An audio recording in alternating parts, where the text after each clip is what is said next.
Hello, everyone. You stand at the entrance of a limestone cave as the first light of dawn spills across the landscape. The air is cool, carrying the scent of damp earth mixed with the fading smoke of last night's fire. Somewhere beyond the trees, birds greet the morning while waves quietly strike a distant shoreline. Around the glowing embers, a young woman reaches into a small leather pouch. She doesn't pull out food or a stone blade. Instead, she carefully lifts a tiny seashell with a perfectly drilled hole, threads it onto a strip of sinew, and places it around her neck. No one says a word, yet everyone nearby seems to understand exactly what it means. But how could such a small object hold so much meaning in a world where survival depended on every moment? Perhaps jewelry was never simply about beauty. Archaeological evidence suggests that ornaments may have become one of humanity's earliest forms of communication, allowing people to express identity, relationships, status, or shared beliefs thousands of years before the invention of writing. If that is true, then the first necklace may have marked the beginning of something far greater than fashion. At first, that idea sounds almost impossible. Life during the Stone Age was brutally demanding. Every day revolved around finding food, avoiding predators, protecting children, and surviving another sunrise. Under those conditions, making jewelry seems like an unnecessary luxury. Why would anyone spend precious hours searching for colorful shells, animal teeth, or unusual stones instead of hunting or gathering? For a long time, many researchers assumed they probably didn't. Ornamentation was often seen as something that appeared only after humans developed farming, settled villages, and more stable lives. Yet archaeology began uncovering evidence that challenged this assumption. Some of the oldest known beads were not discovered in the remains of advanced civilizations, but among hunter-gatherers who lived tens of thousands of years earlier. Suddenly, the timeline no longer made sense. If people were already decorating themselves while still living as nomadic foragers, perhaps these objects served a purpose far deeper than simple decoration. One of the most important discoveries came from Blombos Cave on the southern coast of South Africa. Archaeologists uncovered more than 60 tiny shells from the species Necerius kraussianus, each carefully pierced and showing microscopic signs of wear. Research indicates these shells were intentionally strung together and repeatedly worn rather than accidentally damaged. Dating methods place them at roughly 75,000 years old, making them among the earliest widely accepted examples of personal ornaments ever found. That discovery immediately raised an even bigger question. These shells did not provide warmth. They could not cut meat, start fires, or hunt animals. Their value existed almost entirely inside the human mind. Someone had collected them, modified them with care, and worn them often enough to polish their edges through constant movement. This was time and effort invested in an object that carried symbolic meaning rather than practical function. But something didn't quite fit. Blombos Cave was not the only place revealing this pattern. Archaeological evidence from North Africa, including sites such as Bizmoune Cave in Morocco, has produced additional perforated marine shells dating back well over 100,000 years, according to several studies. Although scholars continue to debate the precise ages and how these ornaments spread across populations, the growing collection of discoveries suggests that symbolic behavior emerged remarkably early in our species. Instead of appearing suddenly in one place, it may have developed gradually across different communities over thousands of years. That possibility changes how we imagine prehistoric life. Rather than silent groups focused only on survival, ancient humans may already have been building complex social worlds filled with traditions, memories, and shared identities. A necklace could have told others who you were, where you came from, or which group you belonged to before a single word was spoken. And that leads to an even greater mystery. If early Homo sapiens were making jewelry this long ago, were they the first humans ever to think symbolically? Or were they simply the first whose ornaments happened to survive the passage of time? However, that wasn't the end of the story. As archaeologists expanded their search beyond Africa, they began discovering ornaments across Europe and Western Asia that hinted at an even more fascinating picture. The question was no longer when jewelry first appeared. It had become why so many different human groups, separated by vast distances and thousands of years, seemed driven to create it. By around 50,000 years ago, personal ornaments had become far more diverse. Excavations from caves stretching across Europe have uncovered necklaces made from animal teeth, beads carved from ivory, perforated shells carried hundreds of kilometers inland, and pendants shaped from mammoth bone. Many of these objects belong to people associated with the Upper Paleolithic, a period marked by remarkable creativity. Alongside cave paintings, carved figurines, decorated tools, and musical instruments, jewelry appeared as part of a much broader explosion of symbolic culture. At first glance, these ornaments seem incredibly simple. A fox tooth hanging from a leather cord hardly compares with a modern necklace of gold or diamonds. Yet simplicity can be deceptive. Producing even a single bead required remarkable patience.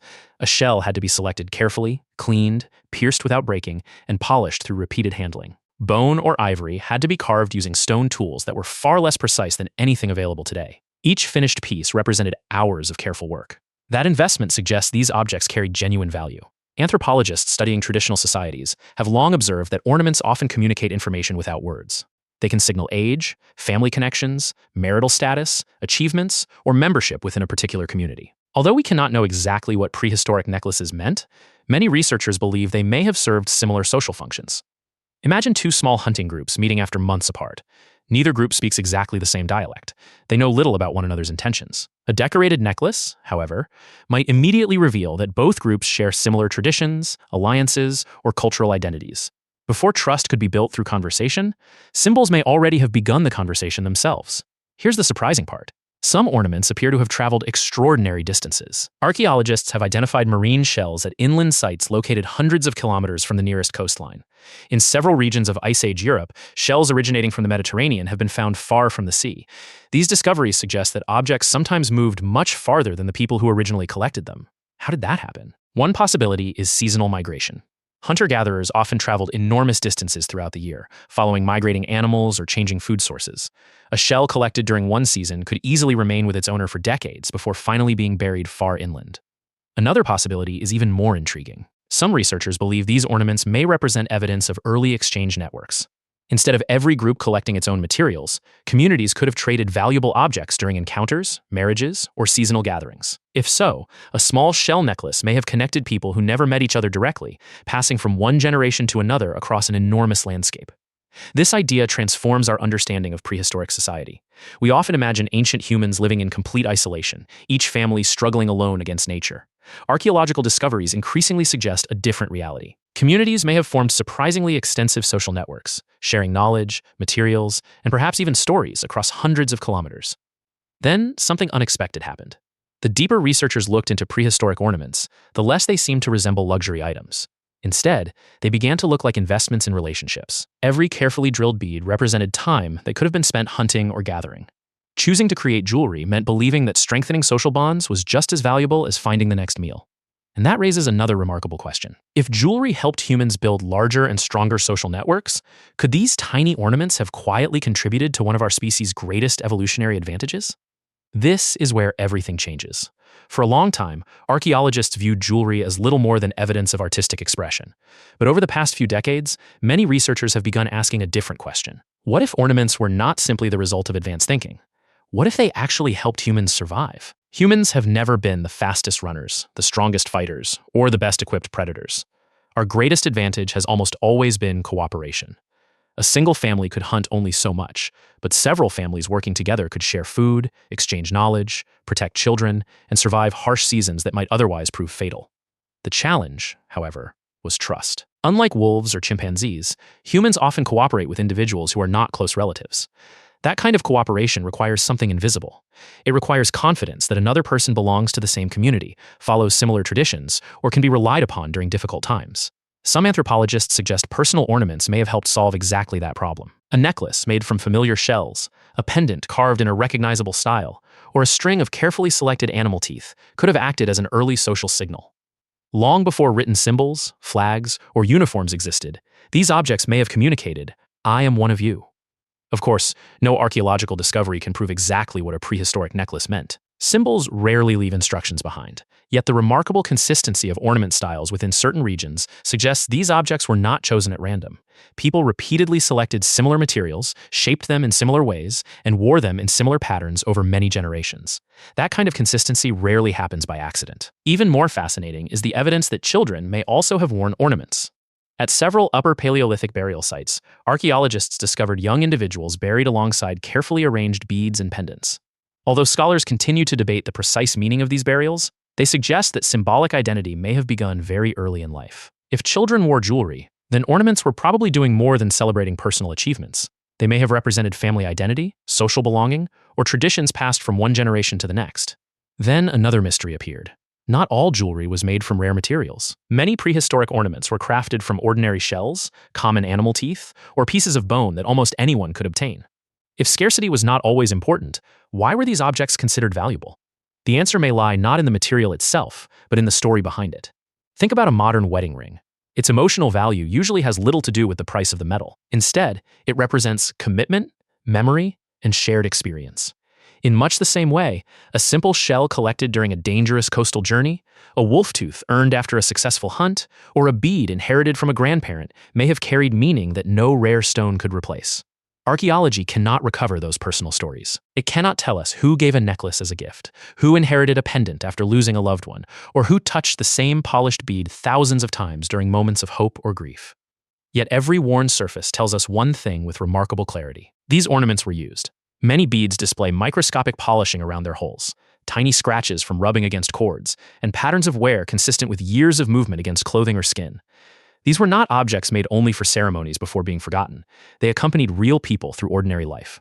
Here's the remarkable part. Thousands of years later, modern humans still do exactly the same thing. A necklace can remind us of someone we love. A bracelet can celebrate an important milestone. A wedding ring can communicate commitment without speaking a single word. The materials have changed. Gold replaced shells. Diamonds replaced animal teeth. Precious metals replaced carved bone. But the human instinct behind them may not have changed very much at all. And that realization brings us to one final question. If jewelry has always been about telling others who we are, what does the very first necklace reveal about the moment our ancestors truly began thinking of themselves as something more than survivors? Long before the first city rose from the earth, before the first king wore a crown, and thousands of years before anyone carved words into stone, someone paused in the middle of an ordinary day and chose to wear something that had no direct purpose for survival. That quiet decision may seem insignificant today, yet it could represent one of the most profound moments in human history. Imagine returning to that cave one last time. The fire has almost burned out. Evening shadows stretch across the walls, and the voices around the hearth slowly fade into silence. The small shell necklace still rests against its owner's chest. It cannot catch fish. It cannot sharpen a spear. It cannot keep the cold away. And yet, it survives. Not because the shell itself was especially valuable, but because the idea behind it endured. Archaeology cannot tell us the name of the person who drilled the first bead. We do not know whether it belonged to a hunter, a child, an elder, or someone whose story disappeared long before history began. We cannot know whether it marked friendship, family, love, grief, adulthood, or a spiritual belief. Scholars continue to debate many of these questions, and they probably will for years to come. But the evidence does tell us something extraordinary. From the perforated nacerius shells discovered in Blombos Cave and Bizmoune Cave, to the carved ivory pendants and animal tooth necklaces of Ice Age Europe, humans across different landscapes repeatedly devoted precious time and effort to creating objects whose greatest value was symbolic rather than practical.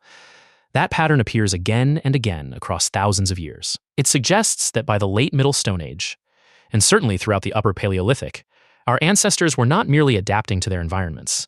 They were also building identities, strengthening communities, preserving memories, and expressing ideas that could not be held in the hand but could be recognized by everyone around them. Perhaps that is why jewelry has never disappeared. Every civilization has reinvented it. Ancient Egypt shaped gold into symbols of eternity. The civilizations of Mesopotamia crafted elaborate ornaments from precious metals and gemstones. Across Asia, Europe, Africa, and the Americas, people continued wearing beads, pendants, bracelets, rings, and necklaces, even though the materials, beliefs, and styles constantly changed. The forms evolved. The meaning remained. Even today, most jewelry is far more than decoration. A wedding ring represents commitment. A military medal honors sacrifice. A family heirloom carries generations of memory. A simple bracelet can remind someone of a friendship, a promise, or a moment they never want to forget. The object itself is small. The story attached to it is enormous. That may be the greatest lesson hidden inside those tiny prehistoric shells. Human civilization was not built only with stone tools, fire, or hunting skills.